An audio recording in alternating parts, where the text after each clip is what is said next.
Bab 17. Teka-teki di balik kutukan. Hening menyelimuti ruangan setelah kata-kata Satrio melayang di udara. Angin yang masuk lewat celah pintu terasa membawa harapan baru, sekaligus keraguan yang masih samar-samar. Wajah-wajah itu menatapnya, seolah berusaha menangkap kebenaran dari setiap kata yang baru saja terucap. Pak Kades mengusap wajahnya yang lelah, seakan tengah bergulat dengan pikiran-pikiran yang tak menentu. Bagaimana kita bisa yakin kalau cara itu akan berhasil? Suaranya rendah, nyaris seperti bisikan yang ragu. Satrio tetap tenang, meskipun pertanyaan itu menambah beban di pikirannya. Ia menjawab dengan suara yang tegas, "Saat ini aku masih belum bisa berjanji. Tapi aku yakin, leluhur kalian meninggalkan jejak yang dapat kita pahami. Jika kita mau mencoba, mungkin kita akan memahami sebab dan akibat dari kutukan ini." Ekot menatapnya tajam, seolah menimbang kata-kata Satrio. "Kalau begitu, kapan kau akan mulai?" tanyanya. Satrio menatap mata mereka satu persatu. "Secepatnya," jawabnya, penuh keyakinan. "Asalkan kalian memberikan akses penuh ke gua itu." Pak Kades mengangguk, meski tampak ragu. "Baiklah. Tapi ingat, satu kesalahan kecil, kau bukan hanya akan berhadapan dengan kutukan leluhur. Kau juga akan berhadapan dengan kami." Satrio hanya tersenyum tipis, menyadari peringatan itu bukanlah sekadar ancaman. Ia mengangguk, menandakan persetujuannya. Sejenak suasana seakan mereda, namun tidak bagi Satrio. Di dalam benaknya, mulai bermunculan berbagai macam pertanyaan yang sulit ia ungkapkan. Di tengah keraguannya, tiba-tiba terdengar langkah beberapa orang yang sedang mendekat. "Pak Purrok," ucap Ekot, lalu berdiri, diikuti oleh Balewa. Mereka segera membantu Pak Purrok menaiki anak tangga rumah.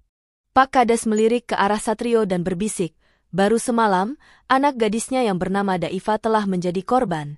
Suaranya terdengar getir. Satrio mengalihkan perhatiannya pada pria paruh baya yang mendekat. Wajah Pak Purrok terlihat lesu, sorot matanya menampakkan kesedihan yang mendalam, seakan separuh nyawanya ikut pergi. Dan di sebelahnya, itu Pak Janjan. Ia memiliki anak gadis bernama Lisa, yang juga tak luput dari serangan kutukan itu. Pak Kades menambahkan dengan nada lirih. Mendengar itu Satrio terhening, tak ada kata yang bisa mewakili perasaannya saat ini. Semua terasa begitu cepat, membawanya ke dalam situasi yang belum ia pahami. Menyadari kehadiran mereka, Satrio ikut berdiri sebagai tanda hormat ketika Pak Purrok dan Pak Janjan tiba. Ekot dan Balewa memapah Pak Purrok yang terlihat hampir tak berdaya. "Pak Kades," sapa Pak Janjan dengan nada khawatir. Ia menopang tubuh Pak Purrok yang terlihat gemetar. "Aku sudah coba memintanya untuk beristirahat, tapi ia tetap ingin datang." Pak Kades mengangguk pelan, menyeratkan pemahaman tanpa mengucap sepatah kata pun. Pandangannya jatuh pada Satrio, seolah menyeratkan harapan terakhir mereka. Pak Purrok yang baru tiba lalu duduk di antara mereka. Dengan penuh kesedihan, ia mencoba mengutarakan apa yang ia rasakan. "Daiva, anak satu-satunya yang kami miliki. Sejak ia kecil, ia tak pernah menuntut apapun dari kami, walau keadaan hidup kami sulit. Sebelum kejadian, Daiva sangat bersemangat, ingin mulai mempelajari tradisi desa. Tapi kenapa, Daiva justru mendapatkan hukuman dari leluhur? Apa salahnya dia, Pak Kades?" Kalimat itu menggantung di udara, seolah menantang siapa saja untuk menjawabnya. Beban dan kesedihannya mengepung ruangan yang kian dirundung duka. Tidak ada yang berani memotong, seakan kata-katanya adalah kebenaran yang tak bisa disangkal. Sesekali, Satrio melirik ke arah Ekot yang duduk tak jauh darinya. Wajah pemuda itu tegang, amarah terpendam di balik rahangnya yang mengeras. Jemarinya mengepal erat, jelas pertanyaan Pak Purrok mengguncang sesuatu dalam dirinya. Pak Kades tetap terdiam, menundukkan pandangannya. Matanya tak berani menatap wajah Pak Purrok yang syarat akan derita. Sunyi mulai menguasai ruangan, hanya diisi suara napas berat dan rasa ketidakberdayaan yang menyelimuti. Sedangkan, tatapan Satrio tajam, seolah tak ingin satu kalimat pun luput dari pendengarannya. "Di malam kejadian, kami tidur di kamar masing-masing, membiarkan Daiva tidur di kamarnya seorang diri. Sekejap kami mengira bahwa malam itu akan berlalu dengan tenang. Hingga suara keras terdengar dari sisi rumah. Saya pun terbangun," lanjut Pak Purrok, suaranya sedikit bergetar, penuh akan kesedihan. "Awalnya saya mengira jika suara itu berasal dari angin kencang atau hewan liar. Tapi suara itu semakin terdengar sangat berbeda. Suara Pak Purrok terdengar lirih, namun mengandung kesedihan yang dalam. Tatapannya kosong, seolah merenungi kembali malam yang mengubah hidupnya. Di sisi lain, Satrio semakin mempertajam indera pendengarannya, mencoba menangkap setiap detail yang mungkin menjadi kunci. Dengan sisa kekuatannya, Pak Purrok melanjutkan. Tak lama dari itu, aku mencium bau yang begitu pekat dan aneh. Saat itu aku belum menyadari jika bau itu berasal dari kekuatan kutukan. Sampai aku mendengar suara keras dari dalam kamar Daifa. Aku dan istri berlari panik, namun tanpa sebab yang jelas, istriku jatuh tak berdaya. Pak Purrok berhenti sejenak, menghela napas panjang. Tak ada pilihan lain, aku membiarkannya untuk segera membuka kamar Daifa. Pak Janjan mencoba menenangkan dengan meremas bahu Pak Purrok, namun pria itu tetap berbicara, seolah tak ingin berhenti sampai seluruh beban itu lepas dari dadanya. Pak Purrok mengepalkan kedua tangannya erat, berusaha keras menahan getaran di bibirnya saat menceritakan bagian paling kelam dari malam itu. Setelah aku membuka pintu, aku melihat sosok hitam berdiri di antara kabut. Sosok itu tak bergerak, hanya diam mematung. Belum sempat aku membawa Daifa, tiba-tiba sekujur tubuhku terasa lemas, dan aku tidak bisa mengingat apa-apa lagi. Suaranya semakin rendah, nyaris tenggelam dalam keputusasaannya. Satrio terpaku mendengar semua itu. Cerita Pak Purrok menggema dalam pikirannya, ketegangan semakin mengikat mereka semua. Bau pekat dan sosok misterius? Bila kutukan ini benar dilakukan oleh makhluk tak kasat mata, lantas apa tujuannya memilih para gadis sebagai korban-korbannya? Pikir Satrio, masih terasa tak percaya dengan apa yang ia dengar. Pak Purrok pun berhenti bicara, menyisakan ruang hening yang penuh ketegangan. Semua orang di ruangan itu seakan terjebak dalam pergulatan pikiran masing-masing. Pak Purrok hanya menunduk, menggenggam lututnya erat, seakan berharap dengan begitu rasa sakitnya bisa teredam sedikit. Pak Kades menghela napas panjang, lalu dengan suara berat ia membuka suaranya. Pak Purrok, kami dapat merasakan betapa beratnya ujian ini. Walau saya tidak memiliki anak gadis, namun saya selalu memikirkan nasib para warga. Setiap pagi saya selalu gelisah, berharap kutukan itu tak lagi memakan korban. Segala upaya telah kita tempuh bersama, tapi hingga detik ini belum juga membawakan hasil. Ekspresi wajah Pak Kades mencerminkan rasa frustrasi yang mendalam. Ia berusaha menjaga ketenangannya, tetapi jelas beban itu terlalu berat untuk dipikul sendirian.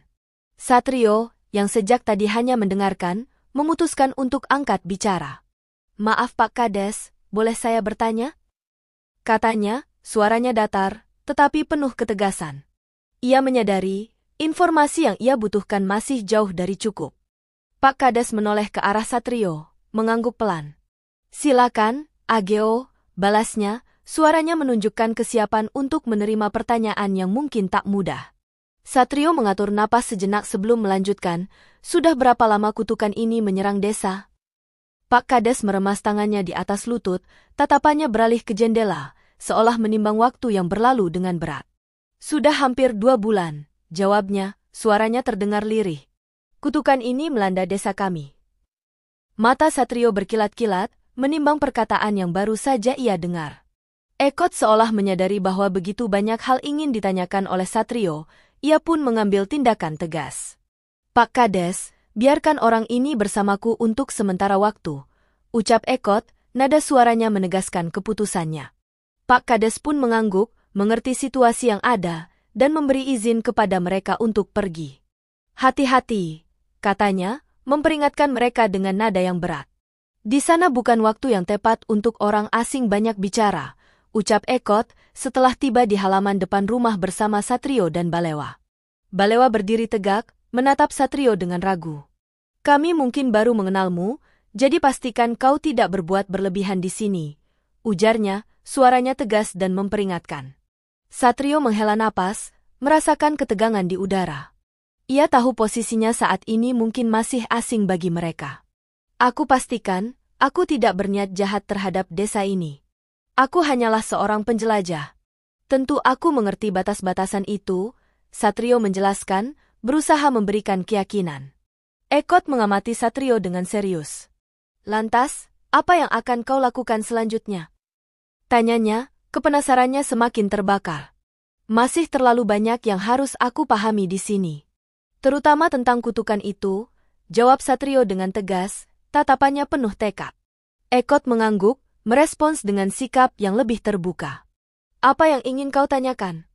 Aku akan menjawabnya, katanya, memberikan kesempatan bagi Satrio untuk menggali lebih dalam. Satrio melanjutkan, aku tahu kutukan ini telah berlangsung selama 2 bulan? Ekot mengangguk pelan. Lalu berapa lama kalian telah melupakan adat kalian? Sudah belasan tahun lalu, kami melupakan hal itu, jawab Ekot, suaranya mengandung keperihan yang tak bisa disembunyikan. Berarti kutukan ini bukan terjadi akibat mereka melupakan adat. Pasti ada hal lain yang memicu masalah ini, pikir Satrio, benaknya dipenuhi dengan pertanyaan-pertanyaan baru yang semakin mendalam. Jika kau benar-benar ingin mencari jawaban akan kutukan itu, kau bisa ikut berjaga denganku malam ini, ucap Ekot, tatapannya serius, menantang Satrio untuk membuktikan niatnya. Satrio terdiam sejenak, menimbang tawaran itu. Ia menyadari kutukan ini begitu nyata, mungkin bisa lebih berbahaya daripada yang ia pikirkan. Namun rasa penasaran yang besar, jelas memintanya untuk tetap pergi. Aku akan ikut, jawab Satrio, nada suaranya menunjukkan kesungguhan. Ekot mengangguk, raut wajahnya tampak puas dengan keputusan itu. Mungkin ia berharap bahwa kehadiran Satrio dapat membawa angin segar untuk desa mereka yang tengah terpuruk. Terima kasih telah menonton. Dengan ini kalian sudah mendukung penulis kecil sepertiku. Sampai jumpa pada bab selanjutnya.